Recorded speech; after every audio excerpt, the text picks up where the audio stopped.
Bonsoir, bonsoir la famille. C'est votre humble serviteur, le nouveau papa congossat du quartier. Moi, c'est le sergent AF 237 Buzz.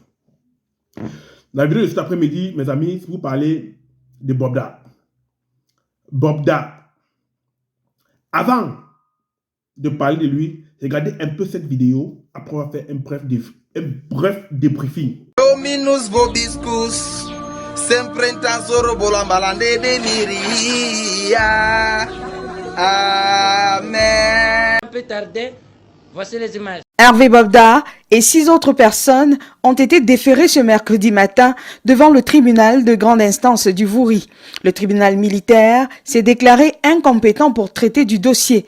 Ce que l'on sait du côté de l'accusé, c'est que selon sa défense, son arme n'était pas une arme de combat, mais une arme de dissuasion.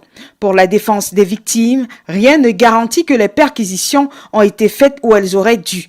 Toujours selon elle, le présumé coupable résidait dans plusieurs domiciles. Le tribunal de grande instance statuant pour les crimes a renvoyé l'affaire au tribunal de première instance de Bonanjo.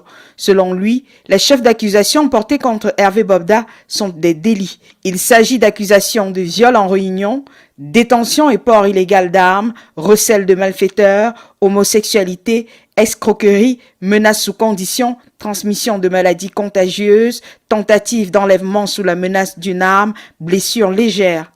À ce jour, une dizaine de plaintes ont été déposées. 6 potentielles victimes se sont présentées pour les soutenir. Alors, vous avez tous vu la vidéo. Bobda ne serait pas jugé au tribunal militaire, car ses défenses disent que l'arme qu'il portait, c'est pas une arme de guerre, mais c'est quand même une arme. Je connais des gens qu'on a arrêtés, ils sont passés au tribunal militaire, ils ont pris 7 ans de prison, 10 ans de prison, avec des armes factices. Avec des armes factices, ils ont pris 7 ans de prison par le tribunal militaire. Comment Bobda ne serait pas jugé au tribunal militaire? Comment est-ce que vous simplifiez la charge qui est contre ce monsieur? Un monsieur qui a violé après près 70 filles. Un monsieur qui a donné la maladie aux enfants des gens. Vous dites que tout ce que vous tenez contre lui, c'est les délits. Mon pays, le Cameroun, le ministère de la Justice, nous, la diaspora debout, sachez que nous, on veut rentrer au pays. Sachez que nous, on se bat ici pour retourner au pays. Mais encouragez-nous à pouvoir rentrer dans ce pays-là. La justice ne nous encourage pas. Justice pour les pauvres. Donc un pauvre n'a pas droit à la justice.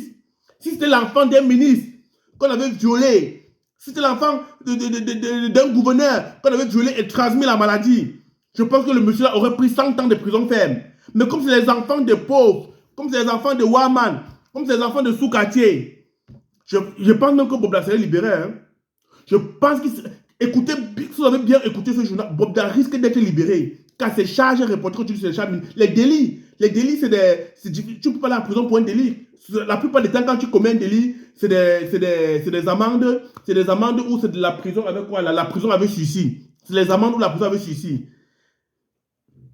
Franchement, mon pays, nous on veut rentrer, mais aidez-nous à vouloir rentrer. Je ne suis pas un exilé, je ne suis pas un politicien. Mais si le pays est bien, si le pays fonctionne bien, si le pays marche bien, je vais rentrer dans ce pays-là, m'installer. On va aider à construire ce pays. On aurait un Cameroun meilleur. On serait comme la Côte d'Ivoire dans 10 ans. Si vous avez aimé la vidéo, allez vous abonner et cliquez j'aime. Partagez la vidéo les amis. Nouveau sur la chaîne, n'oubliez pas de vous abonner et d'activer la notification pour ne rater aucune de nos prochaines vidéos.